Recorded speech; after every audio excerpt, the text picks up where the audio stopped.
వరిగడ్డి మంటను అక్రమంగా తరలిస్తున్న 17 లక్షల విలువ చేసే 89 ఎర్రచందనం దుంగలను రావూరు అటవీ శాఖ అధికారులు స్వాధీనం చేసుకున్నారు. నెల్లూరు జిల్లా మద్దెలమడుగు వద్ద రావూరు అటవీ శాఖ రేంజ్ అధికారి రవీంద్రబాబు ఆధ్వర్యంలో వాహనాల తనిఖీ చేపట్టారు. తమిళనాడుకు చెందిన లారీ వరిగడ్డి లోడుతో అనుమానాస్పదంగా వస్తుండడంతో దాన్ని ఆపే ప్రయత్నం చేశారు. దీంతో డ్రైవర్ ఆపకుండా వెళ్లడంతో అటవీ శాఖ అధికారులు ఆ వాహనాన్ని సీజ్ చేయగా వాహనాన్ని వదిలి పరారయ్యాడు. అనంతరం వాహనాన్ని తనిఖీ చేయడంతో ఏ గ్రేడ్ 89 ఎర్రచందనం దుంగలను పోలీసులు గుర్తించారు. సుమారు వీటి విలువ 15 లక్షలు ఉంటుందని అంచనా వేశారు. నా పేరు రవీంద్రబాబు, నేను ఫారెస్ట్ రేంజ్ ఆఫీసర్ రాపూర్లో పనిచేస్తున్నాను.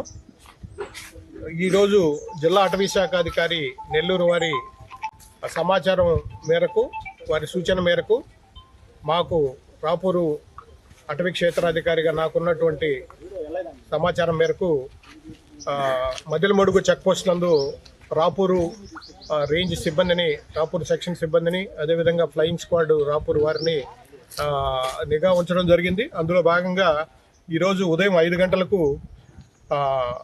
రాపూరు పట్టణం సైడ్ నుంచి వెంకటగిరికి వెళ్ళే సందర్భంలో మదిలమడుగు చెక్పోస్ట్, ఫారెస్ట్ చెక్పోస్ట్ వద్దకు అశోక్ లేలాండ్ మజు దోస్త్ వెహికల్ రావడం జరిగింది. అందులో వరిగడ్డితో కప్పిబడి ఉన్నది. మాకు వాళ్ళు వాహనాన్ని చెక్ పోస్ట్ దగ్గర ఆపకుండా కొంచెం ముందుకెళ్లడంతో ఆ వాహనాన్ని వెంబడించి వెనకాలకి తీసుకురావడం జరిగింది.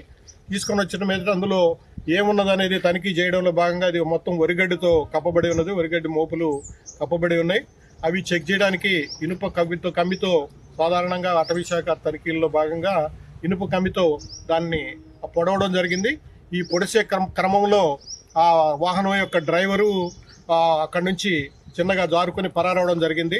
మేము నిర్ధారించుకొని అతని కోసం గాలించగా అక్కడి నుంచి అతను పరారైనట్లుగా నిర్ధారించుకొని ఆ వాహనాన్ని ఉన్నతాధికారుల ఆదేశాల మేరకు ఈ రాపూరు స్టాఫ్ క్వార్టర్స్, ఈ తిక్కన పార్క్, రాపూర్లో తిక్కన పార్క్ పక్కన ఉన్నటువంటి స్టాఫ్ క్వార్టర్స్ దగ్గరకు ఆ వాహనాన్ని తీసుకురావడం జరిగింది.